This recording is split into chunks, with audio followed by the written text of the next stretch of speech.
Pues bien, vamos a comenzar con la irrigación arterial.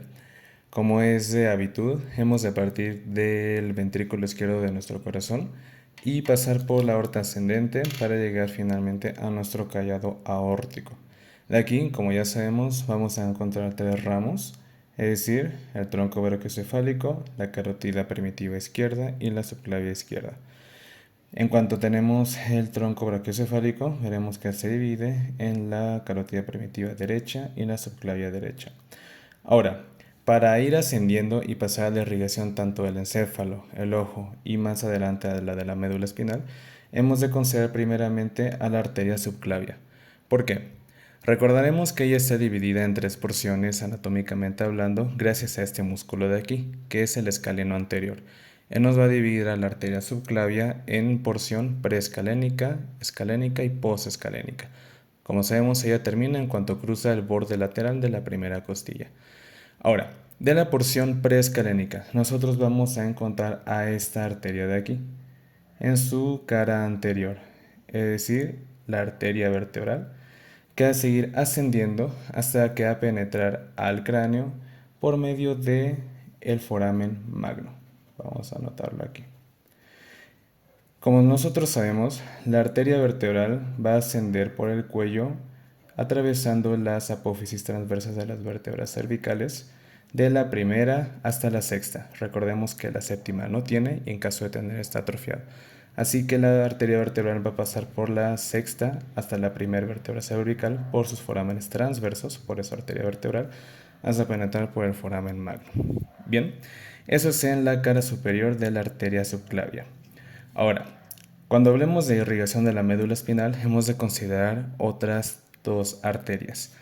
Primero, vamos a pasar por el tronco tirocervical, que nos va a dar muchas arterias, como por ejemplo la subescapular, la tiroidea inferior y la cervical transversa. Para el tema que nos compete, vamos a tomar la arteria tiroidea inferior y de aquí vamos a encontrar la arteria cervical ascendente. Ella, cuando veamos la irrigación de la médula espinal, pues veremos por qué cobra especial importancia. Y otro tronco, que es este tronco de aquí, igual de la primera porción de la subclavia, aunque aquí pues se ve que como estuviera saliendo de la tercera, pero no, es de la primera, que es el tronco tirobicervical, perdón, el tronco costocervical. El, como recordaremos, nos va a dar la arteria intercostal suprema, quien va a dar a su vez los dos primeros ramos de arterias intercostales anteriores, y también nos va a dar a la arteria cervical profunda, junto con la cervical ascendente, rama de la tiroidea inferior por medio del tronco tirocervical, nos van a ayudar a la irrigación de la médula espinal. Pero bueno, ahorita pasaremos a ello. Vamos a dejar de momento a un lado la arteria vertebral para pasar con la carótida primitiva. Ya sea del lado izquierdo o del lado derecho, en cuanto ella llega al nivel de la cuarta vértebra cervical, es decir, de C4, se va a bifurcar en una carótida externa y una carótida interna. La carótida externa únicamente la tocaremos para irrigación de cara y de oído, así que esta la vamos a dejar de un lado, vamos a centrarnos en la arteria carótida interna.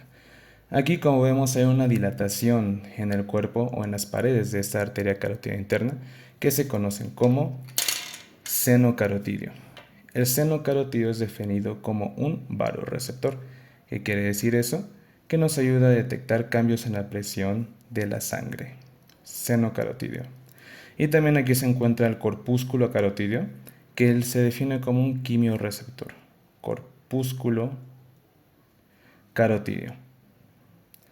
Ambos pertenecientes a nuestra arteria carótida interna. Ella va a seguir ascendiendo hasta que va a penetrar en el cráneo por medio del conducto carotidio. La arteria vertebral sabemos que pasaba por el foramen magno, la arteria, perdón, la arteria carótida primitiva, perdón, la arteria carótida interna va a pasar por medio del conducto carotidio. Bien, para irrigación del encéfalo, sobre todo en polígono de Willis, veremos que él está conformado por dos circuitos. Un circuito anterior, que es el que va a estar dado por la arteria carótida interna, y uno posterior, que veremos más adelante por medio de las arterias vertebrales. Bien, continuamos con nuestro recorrido. La arteria carótida interna va a penetrar dentro del encéfalo y en cuanto llega a esta zona de aquí, que correspondería al origen del nervio óptico, que vamos a ver para irrigación del ojo, ella nos va a dar 3 ramos, antes de que se continúe como arteria cerebral media, que es arteria cerebral anterior, que va a correr en paralelo junto al bulbo olfatorio del primer nervio craneal, cerebral anterior. Este de aquí, que va a ser la última en emitir antes de que se continúe como cerebral media, que es la arteria oftálmica, de bastante importancia. De hecho, vamos a anotarla aquí, que es arteria oftálmica. Bien, entonces, cerebral anterior, oftálmica, cerebral media, y va a emitir esta pequeña rama de aquí, que es la arteria comunicante posterior. Ella, cuando terminemos de ver el circuito de la arteria vertebral, vamos a ver por qué tiene especial importancia. Ahora, como dijimos, esto va a ser o va a formar parte de nuestro circuito anterior, que como decimos, está conformado por la arteria carótida interna. Vamos a tener entonces, a su vez, esta pequeña arteria de aquí, que nos va a conectar con la otra arteria cerebral anterior. De tal manera que se va a formar una anastomosis. ¿Por qué es muy importante la anastomosis en esta zona? Quizás pueda ser pregunta de examen. Es que como es una zona que tiene que tener una vascularización muy alta, requiere de una alta concentración de sangre. Por lo tanto, la anastomosis ayuda a que si se obstruye alguna de estas arterias, pues pueda ser suplida por medio de otra mediante todo este circuito que es el polígono de Willis. Bien.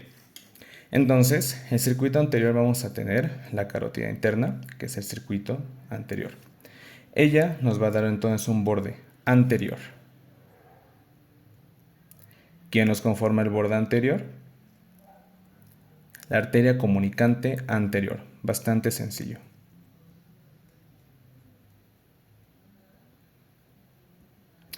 Borde anterior conformado por la arteria comunicante anterior. Borde anterolateral.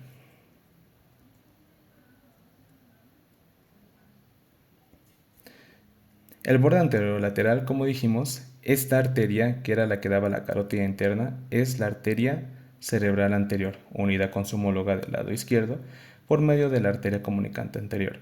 Entonces, arteria cerebral anterior nos va a formar el borde anterolateral del polígono de Willis. Cerebral anterior. Borde posterolateral.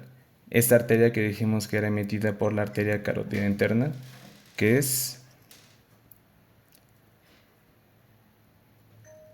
sería la arteria comunicante posterior. Arteria comunicante posterior. Bastante sencillo. El borde anterior está dado por la arteria comunicante anterior, el borde anterolateral por la arteria cerebral anterior y el borde posterolateral por la arteria comunicante posterior, ramas de la arteria carótida interna, a excepción de la arteria comunicante anterior, que como dijimos era la que nos cumple la anastomosis entre las dos arterias cerebrales anteriores. Bien, vamos a continuar para la irrigación del encéfalo con el circuito posterior, que es el que nos va a dar la arteria vertebral. Como dijimos, la arteria vertebral, ya sea en el lado derecho o en el lado izquierdo, va a ser rama de la cara anterior superior de la arteria subclavia. Dijimos que penetra los primeros 6 forámenes transversos de las vértebras cervicales, no el séptimo, porque la séptima vértebra cervical no tiene, o en caso de tener, está atrofiado. En cuanto llega al cráneo a través del foramen magno, ella nos va a dar 4 ramas antes de que se una para formar este gran tronco de aquí, que es la arteria basilar. Pero bueno, vamos a dejar de momento la arteria basilar para dar las arterias que nos van a dar estas dos vertebrales antes de que se anastomosen. Vamos a tener entonces primero la arteria vertebral, una arteria meningea accesoria, para irrigación evidentemente de las meninges. Ahora, al tratarse de una rama accesoria, pues en algunas ocasiones puede emerger o no puede emerger. Depende mucho pues del individuo que nosotros estemos tratando.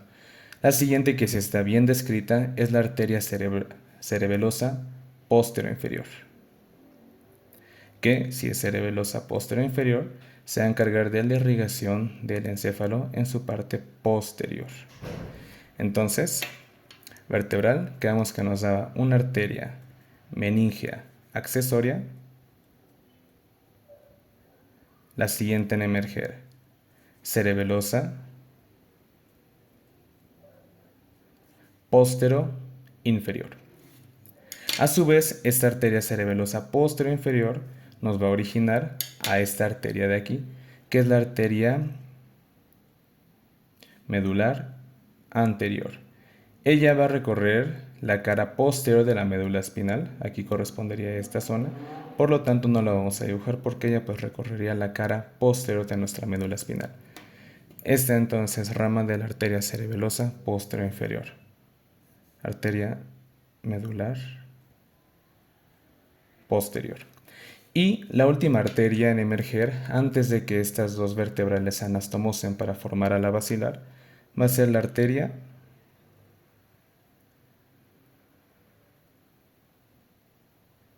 espinal anterior. Que de hecho aquí me equivoqué, lo siento. No es medular posterior, sino es espinal posterior. Una espinal posterior y la espinal anterior, que quedamos que era la última arteria en emerger antes de que las dos arterias vertebrales se anastomosen. Perfecto. Una vez que estas dos arterias se anastomosan, estas dos arterias vertebrales, en medio de la fisura que separa al bulbo raquídeo del puente, se va a conformar entonces la gran arteria basilar. Un dato anatómico a tener en cuenta es que esta arteria basilar va a estar plegada ligeramente hacia la derecha. Bien, esta arteria basilar va a emitir ramas importantes antes de dar sus dos ramos terminales que nos van a formar el borde posterior del polígono de Willis, que son las arterias cerebelosas,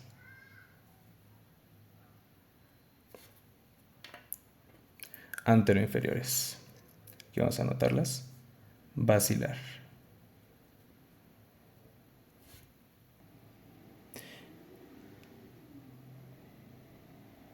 Bien, como decíamos entonces, una vez que se han unido las dos arterias vertebrales para formar la gran arteria basilar, van a emitir estas dos arterias de aquí, un par de arterias cerebelosas anteroinferiores.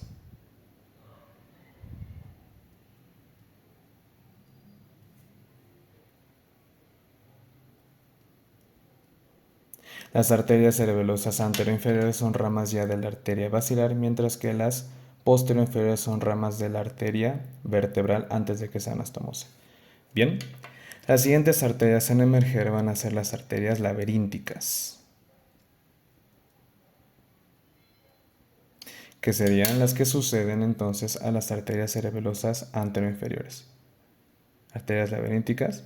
Después vamos a tener 5 ramos, o bien 5 pares de arterias pontinas por el puente. 5 pares arterias pontinas. Y las últimas arterias en emerger antes de dar a sus ramos terminales van a ser las arterias cerebelosas superiores, que irían igual para irrigación de nuestro cerebelo. Cerebelosas superiores. Y finalmente las arterias terminales de la gran arteria basilar van a ser las arterias cerebrales posteriores, que son las que nos van a conformar el circuito posterior del polígono de Willis, y entonces nos van a formar el borde posterior. Va a estar conformado entonces por las dos arterias cerebrales posteriores.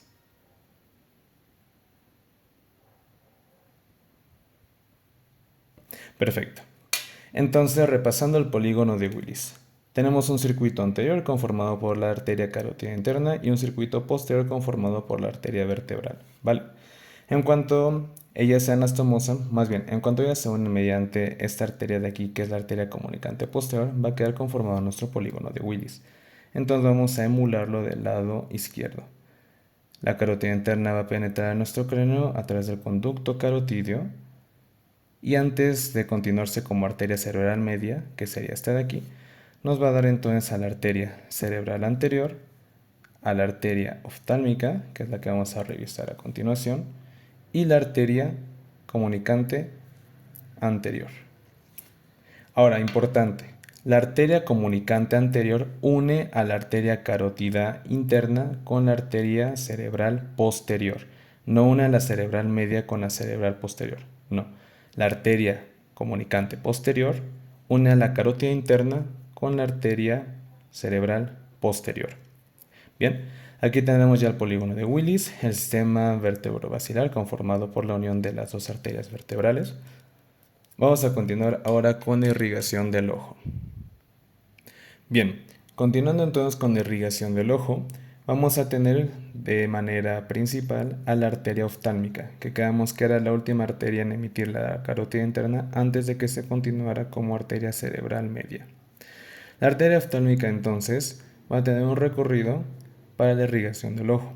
Una rama muy importante que nos va a emitir es esta arteria de aquí, que es la arteria central de la retina. Ella va a penetrar al nervio óptico y en su espesor se va a dividir para penetrar la túnica vascular del ojo, que como recordaremos se trata de la túnica uvea. ¿Vale? Entonces, arteria central de la retina, en conjunto con el nervio óptico y la vena oftálmica. La arteria oftálmica también nos va a emitir ramas, que son estas de aquí, que son las ciliares cortas y las ciliares largas. Esta gran arteria de aquí, que es la arteria lagrimal, y una de las más importantes cuando veamos irrigación de las meninges junto con la arteria maxilar, que son estas de aquí. De hecho, vamos a escribirlas, que son las arterias etmoidales,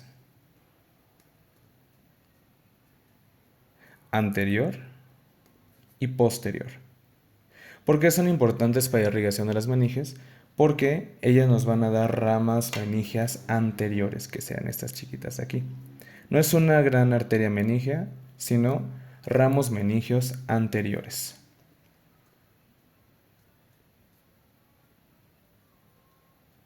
Entonces, los ramos meningios anteriores van a proceder de las arterias etmoidales anteriores y posteriores, ramas a su vez de la gran arteria oftálmica. Otra arteria muy importante que nos va a emitir es la arteria supraorbitaria, que va a ser anastomosis más adelante con ramas de la arteria temporal superficial y ramas de la arteria facial. Ahora, una que a lo mejor podría ser pregunta de exámenes, ¿cuáles son sus ramos terminales? Y son estos de aquí, que son la arteria dorsal de la nariz y la arteria supratroclear. Así es como nosotros manejamos, así que los pondremos así. Arteria dorsal de la nariz y arteria supratroclear.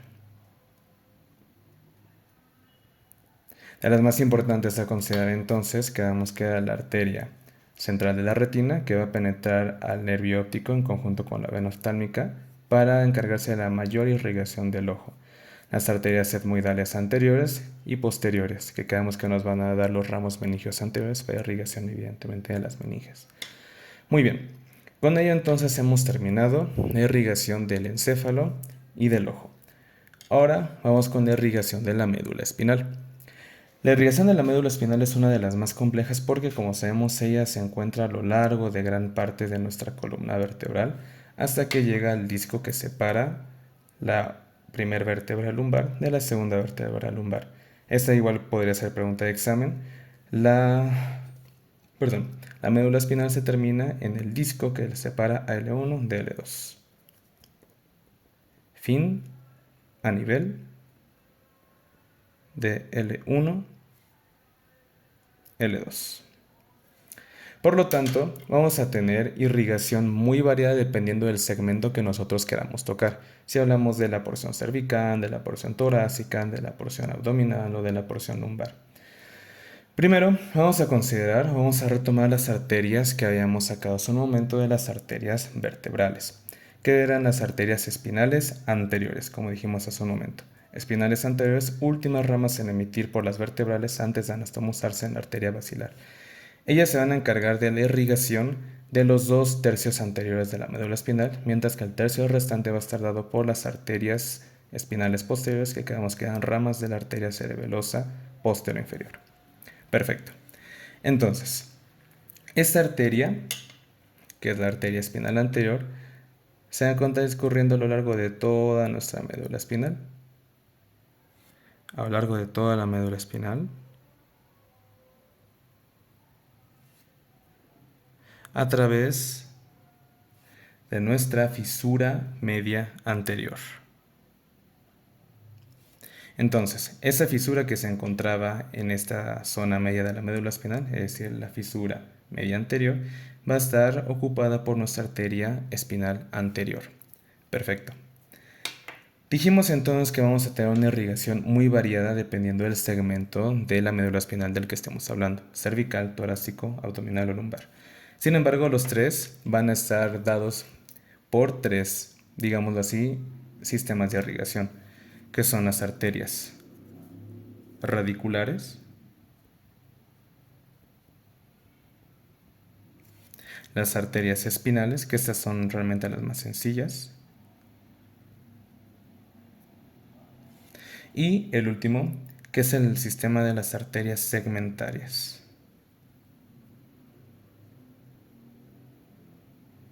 Bien, ya tenemos el sistema de las espinales. Quedamos que era mediante el sistema de las arterias vertebrales,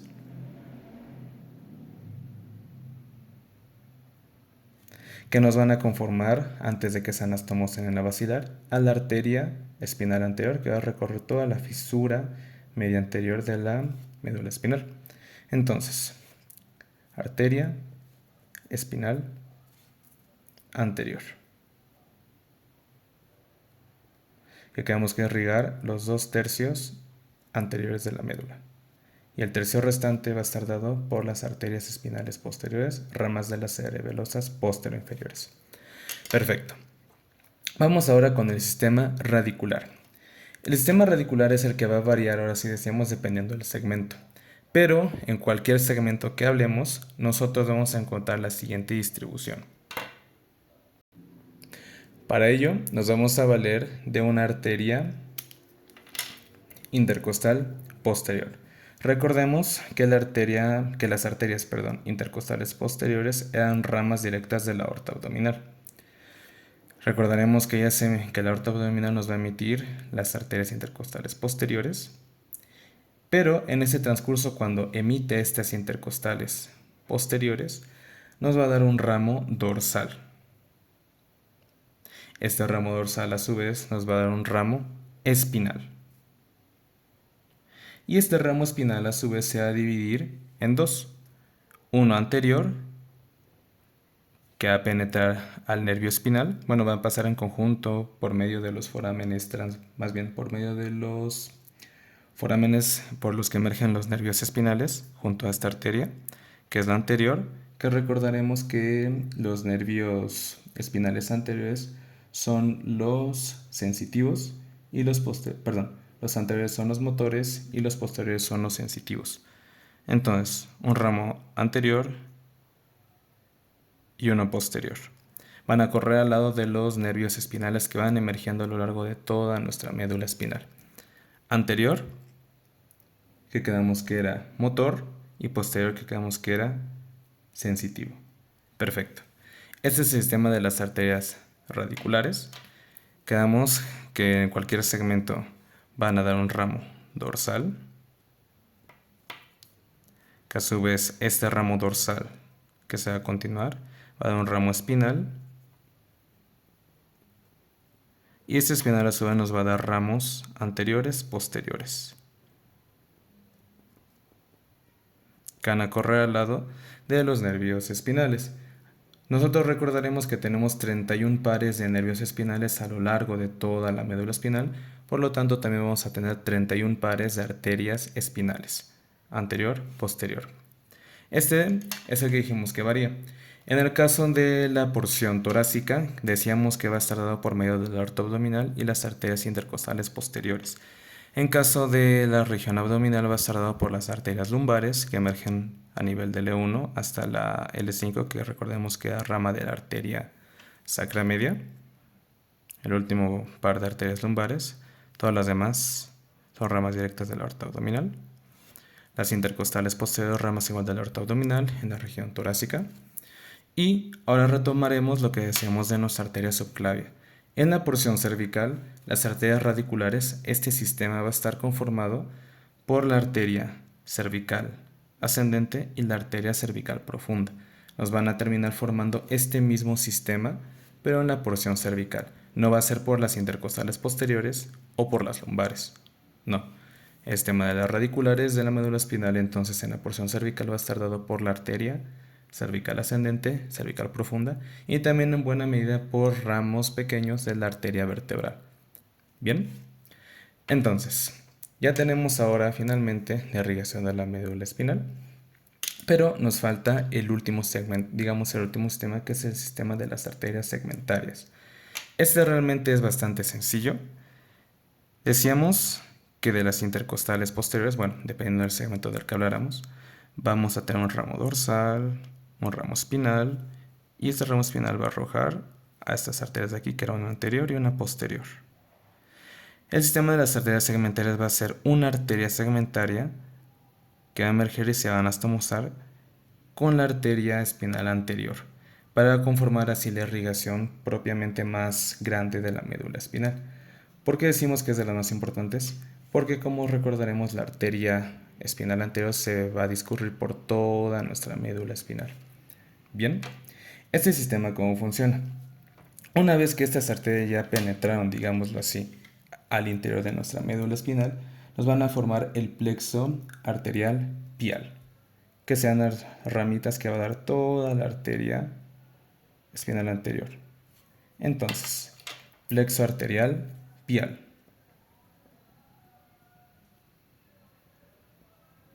Pial.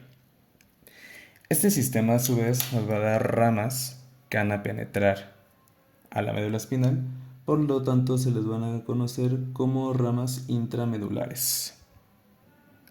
Aunque lo más apropiado sería llamarlas como arterias surcales anteriores, porque vienen de la propia arteria espinal anterior. Entonces, surcales anteriores. Estas arterias surcales anteriores van a penetrar la profundidad de nuestra médula espinal y nos va a dar un ramo derecho y un ramo izquierdo. Es bastante sencillo la irrigación de aquí. En gran parte va a estar dado por el plexo arterial pial y hacia interno por medio de las arterias surcales, que se van a dividir hacia derecha y hacia izquierda. Bien, cuando ya hemos terminado la irrigación de la médula espinal, vamos ahora con la más vascularizada, que es la región de los órganos reproductores. Aquí tenemos que considerar nuevamente a nuestra gran aorta. Recordaremos igual del parcial pasado que cuando ella penetra a nuestro diafragma a nivel de la duodécima vértebra torácica, ella ya se va a continuar en lugar de aorta torácica como aorta abdominal. Aquí nos va a dar ramos muy importantes, recordemos el tronco ciliaco a nivel de 12. Aquí muy importante, ahorita la retomaremos, las renales. Recordemos que esta, es decir, la derecha es más larga y más inferior que la izquierda, porque el riñón derecho se encuentra desde la duodécima vértebra torácica hasta la segunda vértebra lumbar, gracias a que no tiene algo que lo empuja hacia abajo, y el riñón derecho, al estar el hígado pues superior a él, pues lo empuja un poquito hacia abajo, de tal manera que queda desde la primera hasta la tercera vértebra lumbar, y por lo tanto la arteria y vena renal derecha va a ser más inferior y más larga, bueno, solo la arteria va a ser más larga que su homóloga del lado izquierdo. Después, la arteria aorta torácica va a seguir descendiendo, nos va a dar a nivel de L1 las arterias renales, a nivel de L2 empezamos entonces con las gonadales. Si hablamos de un varón, se tratará de una arteria testicular, y si hablamos de una mujer, de una arteria ovárica. A nivel de la segunda vértebra lumbar, a nivel de L2 emergen las arterias gonadales testicular, ovárica. Bien, La aorta abdominal va a seguir descendiendo y en cuanto ella llega a la cuarta vértebra lumbar, se va a bifurcar en sus dos ramos terminales, es decir, las dos ilíacas primitivas o ilíacas comunes. Para irrigación del pudendo o de los órganos, o de los órganos reproductores, tenemos que considerar a la arteria ilíaca interna. Ella, según Moore, va a emerger en cuanto la arteria ilíaca la ilíaca común o primitiva atraviesa la articulación lumbosacra. Tanto en hombre como en mujer, la aorta abdominal va a terminar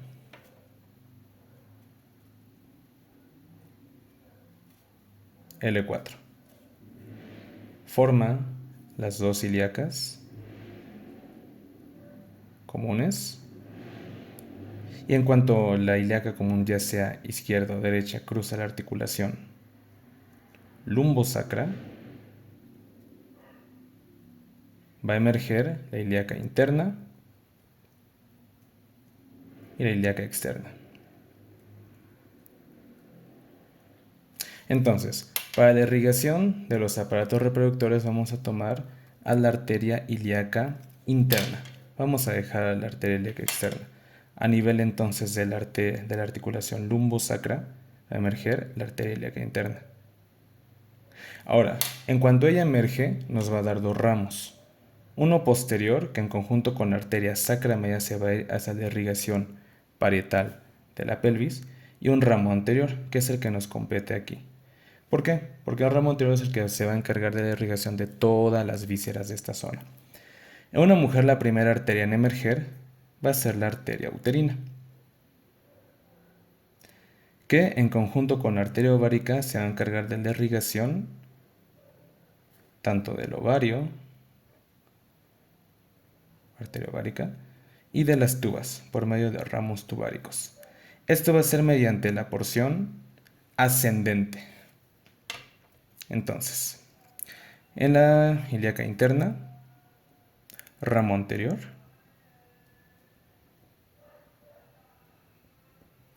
en una mujer vamos a tener primeramente a la arteria uterina.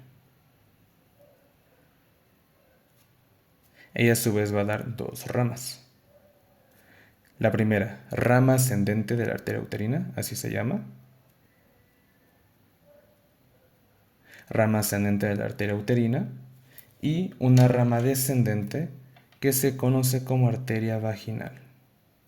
La ascendente se va a encargar de la irrigación de las tubas y del ovario, y la descendente de la irrigación de la vagina. Bien, entonces, la uterina, rama ascendente de la arteria uterina, y la vaginal, que sea la descendente. Bien, esa va a ser la primera arteria en emerger del ramo anterior de la ilíaca interna. La siguiente, que no nos compete tanto para la irrigación de esta zona, va a ser la arteria obturatriz, así que la vamos a dejar ahí. Nuestro ramo anterior de la ilíaca interna, va a seguir descendiendo. Nos va a dar esta rama de aquí, que es la arteria vesical superior. Ahora aquí les voy a poner una pequeña etimología para que pues entendamos bien a qué se va a dedicar la arteria vesical. Nosotros en latín tenemos la palabra vesicam. Si a nosotros vesicam le agregamos el sufijo ulus o ula, ya que estamos hablando de una palabra femenina, tenemos la palabra vesiculum. Esto era en latín clásico. Cuando el Imperio Romano cae y el latín clásico se empieza a diseminar por todas las partes de Roma en latín vulgar, esta palabra se empieza a formar, o más bien empieza a sufrir cambios fonéticos que nos van a derivar en la palabra que es la que va a irrigar esta arteria de aquí, que es la vesical. Entonces, vesiculum, primero vamos a tener la apócope de este sonido. Una apócope que básicamente es la pérdida de este sonido, de tal manera que de vesiculum tenemos vesiclam. Después esta M se va a ocupar igual, de tal manera que vamos a tener vesicla. Ahora, Esta C es un sonido sordo. ¿Qué quiere decir sordo? Que nuestras cuerdas vocales no vibran.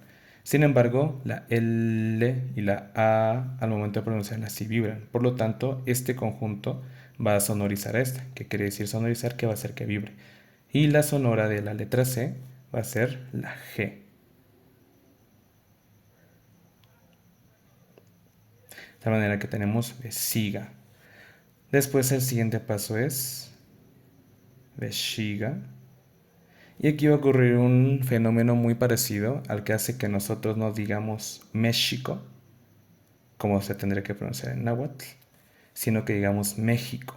Se llama reajuste de las sibilantes. Una sibilante es un sonido próximo al de una S. Entonces, vejiga, México, va a pasar a México. Si lo escribiéramos como suena. Y a vejiga. Entonces, si hablamos de una vesical superior, ¿a quién creen que irrigue? Pues a la vejiga. Muy bien. Eso va a ser en el caso de las niñas, porque en el caso de los varones también nos va a dar ramos para la irrigación de las vesículas seminales y también de la irrigación de la próstata. Pero aquí, como estamos hablando de una mujer, pues vamos a terminar su recorrido hasta acá. Seguimos. Arteria uterina, arteria obturatriz, arteria vesical superior. La siguiente en emerger antes de que la arteria ilíaca interna se bifurque va a ser esta arteria de aquí, que es la umbilical, y a su vez nos va a dar la arteria vesical. Si ya tenemos una superior, nos va a dar la arteria vesical inferior. Entonces, vesical superior, umbilical, y ella da a la vesical inferior. Perfecto. Ahora, nuestro ramo anterior, porque este es el posterior, esa es la ilíaca interna. Esa es la ilíaca interna posterior y ilíaca interna anterior. En cuanto al ramo anterior de la ilíaca interna está por llegar a esta estructura que es la espina isquiática, va a dar sus dos ramos terminales. Esta también podría ser pregunta de examen, así que vamos a anotarlo aquí. La ilíaca interna, sus ramos terminales son arteria glútea inferior y arteria muy importante, pudenda interna. Son los ramos terminales de la gran arteria ilíaca interna en su ramo anterior. Bien, que sería todo este de aquí, que es el que acabamos de describir. En cuanto está por llegar a la espina isquiática.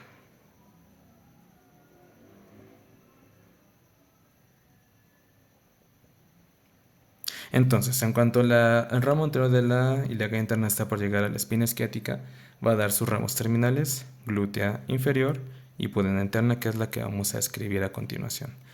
Ella va a seguir descendiendo y nos va a dar primero una arteria rectal media y un par de arterias rectales inferiores. La pudenda interna. Rectal media y rectales inferiores. Si tenemos a la media, y a las inferiores, significa que tiene que haber una superior.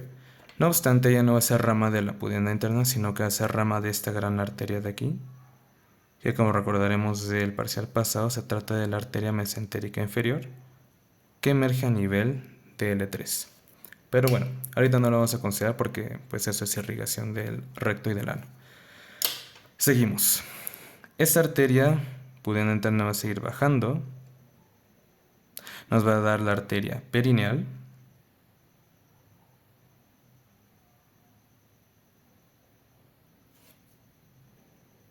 Bien, deseamos que esta sigue descendiendo. Nos da la perineal. Después nos va a dar esta arteria de aquí, que es la arteria del vestíbulo de la vagina. Ella a su vez va a dar los ramos labiales mayores anteriores.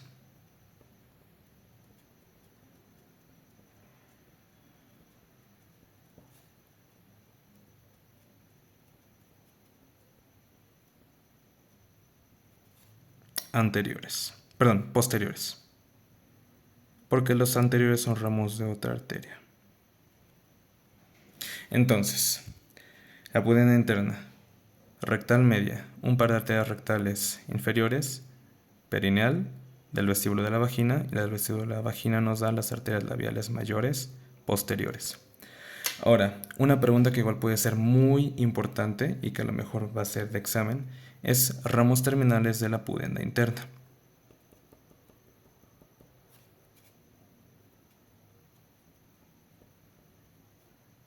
Y van a ser, de hecho tienen homólogos cuando veamos el del hombre, que son dorsal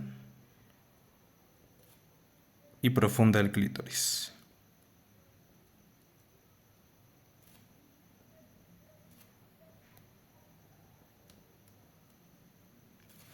Entonces, las arterias dorsal y profunda del clítoris van a ser ramas terminales de esta gran arteria, la pudenda interna, evidentemente si hablamos de una mujer. Bien, ahora, decíamos que las arterias labiales mayores posteriores van a ser ramas de la arteria del vestíbulo de la vagina por medio de la pudenda interna. Eso quiere decir que tiene que haber unas anteriores, y ellas van a ser ramas de esta gran arteria de aquí. Nosotros recordaremos del primer semestre que cuando esta arteria ilíaca externa pasa a esta estructura de aquí que se le conoce como el ligamento inguinal, ella se va a continuar ahora con el nombre de arteria femoral.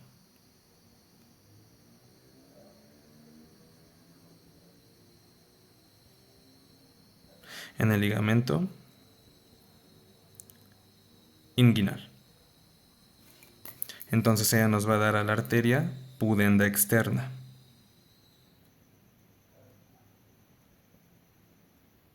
Y la arteria pudenda externa va a originar a las arterias labiales mayores anteriores. Las arterias labiales mayores posteriores son ramas de la arteria del vestíbulo de la vagina por medio de la arteria pudenda interna, y las labiales mayores anteriores son ramas de la arteria pudenda externa por medio de la gran arteria femoral. ¿Vale? Bien, eso sería la irrigación a grandes rasgos del pudendo. Recordemos que el pudendo se define como las estructuras, más bien, órganos reproductores, tanto masculinos como femeninos, externos. Ahora vamos a pasar con el de el varón. Este es un poquito más complejo. Bueno, solo un poquito. Vamos a hacer prácticamente el mismo recorrido que hemos hecho con el de la mujer. Quedamos que en cuanto atraviesa la articulación lumbosacral, la arteria ilíaca interna, perdón, la ilíaca común, o sea, dividir en ilíaca externa y ilíaca interna, a nivel de la articulación lumbosacra, va a haber un ramo anterior que se vería hacia irrigación parietal y un ramo posterior que se vería hacia irrigación parietal y un ramo anterior que se vería hacia irrigación visceral. Ahora, nosotros, bueno, más bien un hombre como no tiene útero, pues él no va a dar a la arteria uterina. Entonces la primera arteria en emerger de la ilíaca interna, ramo anterior, va a ser la arteria obturatriz, que dijimos que no tiene mucha importancia. Ahora vamos con una muy importante que decíamos que en una mujer pues solamente emergía. No obstante, en el caso del hombre nos va a dar otra arteria muy importante, que es la arteria, la que tiene la etimología bonita, vesical superior.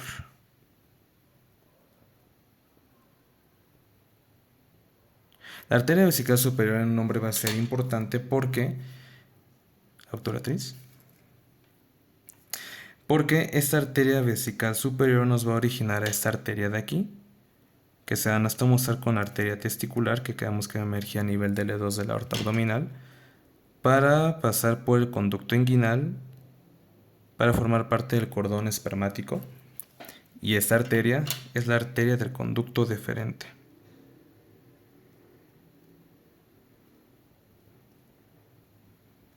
La arteria del conducto deferente entonces va a ser rama de la arteria vesical superior, ¿vale? Arteria del conducto deferente se van a anastomosar con la arteria testicular para conformar así al cordón espermático, ¿vale? El cordón espermático es una estructura que pasa por dentro del ligamento, superior al ligamento inguinal por medio del conducto inguinal. Lo siento, es que ya no está enfocando muy bien. Bien, decíamos que entonces que la arteria del conducto deferente va a anastomosarse junto con la arteria testicular para penetrar por medio del conducto inguinal para pasar a formar parte de una estructura conocida como cordón espermático. El cordón espermático es un, digamos, un conjunto de estructuras que van a pasar por medio del conducto inguinal y se va a conformar por la arteria testicular, la arteria del conducto deferente, el propio conducto deferente, el plexo venoso pampiniforme y otra arteria que vamos a ver más adelante. Sigamos entonces con el recorrido de la arteria ilíaca interna. Ella va a seguir descendiendo, descendiendo, también va a dar al umbilical y esta arteria de aquí, que es la arteria vesical inferior. Ahora bien, en el caso de un varón, como la arteria vesical inferior, bueno, tanto en hombre como mujer es rama de la arteria umbilical, en el caso de un varón ella también nos va a originar a las arterias de las vesículas seminales, que sean estas de aquí. Y también nos va a dar la arteria prostática. Entonces, quedamos que seguía umbilical, tanto en hombre como mujer. Entonces decimos que seguía umbilical, tanto en hombre como mujer. La umbilical da a la vesical inferior. Y la vesical inferior a su vez da dos, que son las arterias de las vesículas seminales y la arteria prostática. Ramas de la arteria vesical inferior por medio de la arteria umbilical a través del ramo anterior de la arteria ilíaca interna. ¿Vale? Entonces, seguimos con el recorrido de la arteria ilíaca interna. Quedamos que en cuanto ella está por llegar a esta estructura de aquí, que era la espina isquiática, ella se bifurca en sus ramos terminales, que son la arteria glútea inferior y la propia pudenda interna. La pudenda interna va a seguir descendiendo al igual que en la mujer. Quedamos que los primeros ramos que son más bien la rectal media, un par de arterias rectales inferiores. Ella va a seguir descendiendo. Nos va a dar a esta que es la arteria... Una disculpa, es que otra vez no estaba enfocando bien. Decimos entonces que la arteria ilíaca interna, perdón, la pudenda interna da las rectales medias, perdón, la rectal media, las rectales inferiores. Después en orden de ascendencia va a seguir la arteria perineal, al igual que en la mujer, pero ella nos va a dar una arteria muy importante que es esta de aquí, que es la arteria escrotal posterior. Si tenemos posterior significa que hay una anterior, pero esa la vamos a ver más adelante. Bien, la siguiente en orden de ascendencia va a ser la arteria del bulbo del pene, que es esta de aquí. Y al igual que en una mujer, esta arteria de aquí nos va a dar sus ramos terminales, conocidos como arteria del dorso del pene, dorsal del pene, perdón, y profunda del pene. Vamos a anotarlos aquí. No vamos a anotar las rectales porque son las mismas que da una mujer, una inferior, una media y dos inferiores. Entonces seguimos con la arteria perineal. Quedamos que en chicas nos da dos ramas, en chicos sí, que es la escrotal posterior. La siguiente en emerger es la arteria del bulbo del pene. Y sus ramos terminales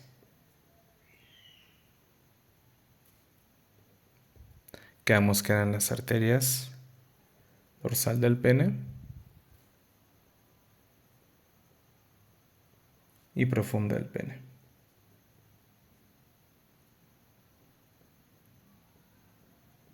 Perfecto. Entonces, tenemos ilíaca primitiva o común, ilíaca interna, ilíaca externa a nivel de la articulación lumbosacra. Ramo posterior, perdón, ramo anterior. En una mujer la primera en emerger va a ser la uterina, ramo descendente, que va a ser la arteria vaginal. En un hombre no la tenemos. La siguiente entonces sería la arteria obturatriz. Después, en orden de ascendencia, la vesical superior, en mujer no daba nada. En un hombre quedamos que va a dar la arteria del conducto deferente para formar parte del cordón espermático. Va a seguir descendiendo. Nos va a dar la umbilical a su vez va a dar la vesical inferior. En una chica no da más. En un chico da las arterias de las vesículas seminales, perdón, mediante la arteria vesical inferior y la arteria prostática, mediante la umbilical a través de la arteria vesical inferior. En una chica que vemos que no daba más. Sigue descendiendo en cuanto está por llegar a la espina isquiática. Nos va a dar sus ramos terminales, que es la glútea inferior y la pudenda interna. En tanto en hombre como mujer, las primeras en emerger son rectal media y un par de arterias rectales inferiores, porque las superiores son ramas de la mesentérica inferior. La siguiente en emerger es la arteria perineal. En una chica quedamos que no nada más. En un chico nos va a dar la arteria escrotal posterior. Después la arteria del vestíbulo de la vagina, arteria del bulbo del pene y ramos terminales de la pudenda interna, dorsal del clítoris o del pene, profunda del clítoris o del pene. Bien, ahora, decíamos que este de aquí era la escrotal posterior. Eso quiere decir que hay una arteria escrotal anterior. Y ella al igual... Ay, aquí no le dibujamos. Quedamos que las arterias labiales mayores anteriores son ramas de la pudenda externa, ramas a su vez de la arteria femoral, ¿vale? En el caso del chico, la arteria femoral también va a dar a la arteria pudenda externa y nos va a dar entonces a la arteria escrotal anterior, la posterior rama de la arteria perineal y la anterior rama de la pudenda externa, ¿vale? Ahora, habíamos dicho más bien que para el cordón espermático había que considerar a la arteria testicular y a la arteria, al conducto deferente por medio de la vesical superior. Pero va a haber otra arteria que va a ser rama de esta arteria de aquí, que es la arteria epigástrica inferior. Ella a su vez nos va a dar esta otra arteria de aquí, que es la arteria cremastérica, que va a pasar a formar parte también del cordón espermático. Arteria cremastérica.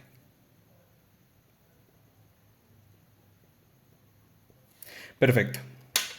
Entonces, aquí tenemos ya finalmente la irrigación de todos los aparatos reproductores de la médula espinal, del encéfalo, del ojo.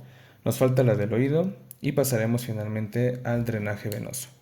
Antes de ello, aquí vamos a considerar rápidamente esta estructura de aquí, que era el uréter, y él va a recibir irrigación por medio de las arterias renales, por medio de las arterias gonadales, por medio de la aorta abdominal, de la ilíaca común. Aquí no tengo un uréter de este lado, pero bueno, en caso de que hubiera, también va a recibir irrigación por parte de la arteria vesical superior. Y ellos simplemente se les va a conocer como ramas uretéricas, no hay más. Pueden venir de las arterias renales, de la aorta abdominal, de las arterias gonadales, de la ilíaca externa, perdón, de la ilíaca común o de la arteria vesical superior, ¿vale? Vamos a pasar ahora con la irrigación del oído. Para ello vamos a considerar otra imagen para su explicación. Y sería esta imagen de aquí. Vamos a hacerlo muy rápido, puesto que esta es la irrigación más sencilla de todas, así que solamente vamos a intentar rebobinar lo que ya sabemos. Quedamos que en este lado tenemos una carótida primitiva que se va a bifurcar a nivel de la cuarta vértebra cervical. Aquí tenemos el seno carotídeo, del que lo vamos a hacer un segundo. Aquí tenemos a la arteria vertebral, que decíamos que nacía en la cara superior de la subclavia, y quedamos que pasaba por todos los forámenes transversos, desde la primera hasta la sexta. Este ignórenlo, este está mal, está atrofiado, de hecho aquí está. Quedamos que seguía ascendiendo, ascendiendo, ascendiendo hasta que penetraba el cráneo por el foramen magno para conformar el circuito posterior de la irrigación encefálica. Entonces, la carótida primitiva se bifurca a nivel de la cuarta vértebra cervical, nos da la ilíaca interna, que quedamos que penetraba por medio del conducto carotídeo, y la carótida externa. Ella recordaremos que pues da muchos ramos para irrigación de la cara, como la tiroidea superior, la lingual, la facial. Y para la última irrigación que nos falta, que sea la del oído y un poquito de las meninges, va a ser esta de aquí, que es la arteria faríngea ascendente. ¿Por qué? Porque va a penetrar por medio del conducto timpánico, pues para su irrigación. Así que es muy fácil. Recordemos que la arteria faríngea ascendente es la única arteria en nacer lateral a la carótida externa. ¿Por qué? Porque la tiroidea superior, la lingual y la facial nacen en la cara anterior de la carótida externa, mientras que la occipital y la auricular posterior nacen en la cara posterior de la carótida externa. Igual recordaremos que en el espesor de esta glándula de aquí, que es la glándula parótida, la arteria ilíaca la arteria carótida externa nos va a dar sus ramos terminales, que es la maxilar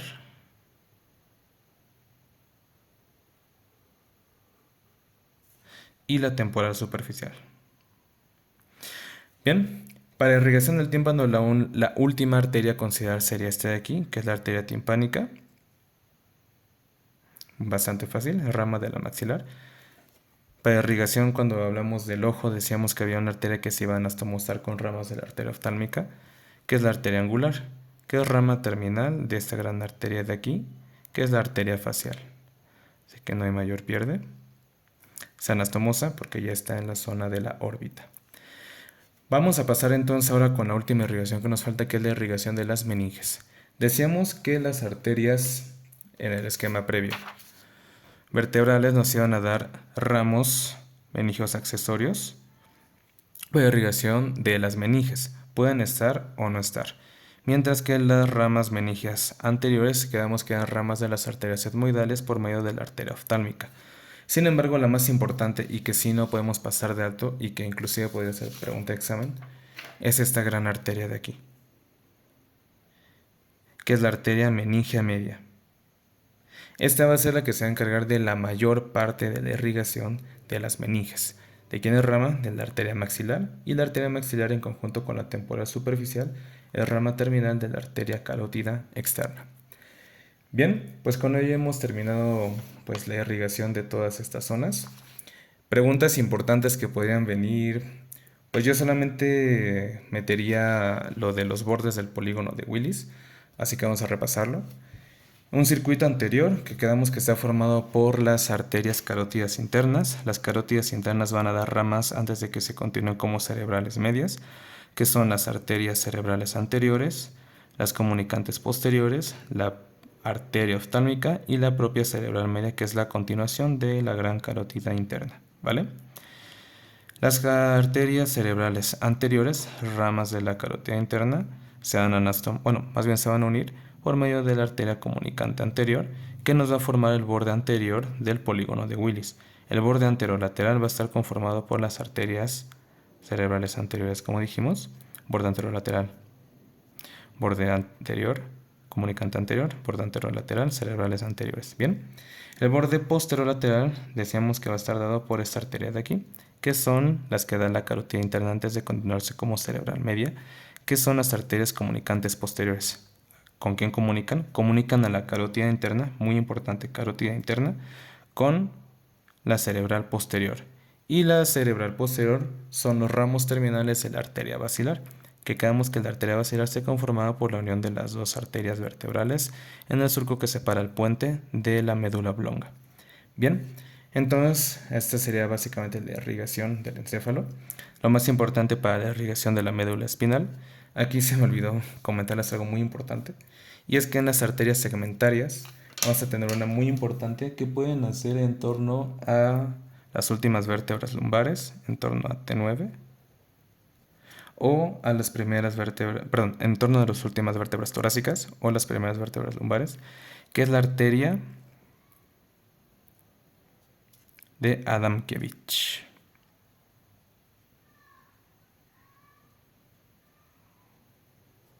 La arteria de Adamkiewicz es una arteria segmentaria que se encuentra en esta zona, muy importante para la irrigación de la médula.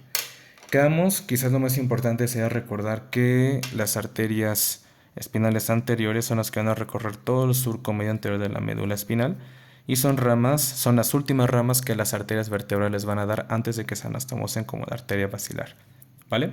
Las espinales posteriores quedamos que eran ramas de las cerebelosas posterior-inferiores, que eran ramas de la propia arteria vertebral, ¿vale? La anastomosis de las vertebrales quedamos que nos daba estas de aquí, que son las cerebelosas anteroinferiores, las laberínticas, 5 pares de arterias pontinas, las últimas en dar antes de que se bifurquen sus ramos terminales eran las arterias cerebelosas superiores y sus ramos terminales de la propia basilar son las arterias cerebrales posteriores. Bien, ¿qué más? En lo que respecta a irrigación de la médula, quedamos que depende del segmento del que hablemos, pues vamos a tener la irrigación.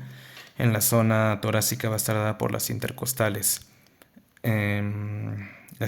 posteriores, perdón, en la zona abdominal por las lumbares y en la zona cervical por estas de aquí, que quedamos que dan ramas de la subclavia por medio del tronco tirocervical y por medio del tronco costocervical, que son las cervicales ascendentes y las cervicales profundas, ya sea en ambos lados.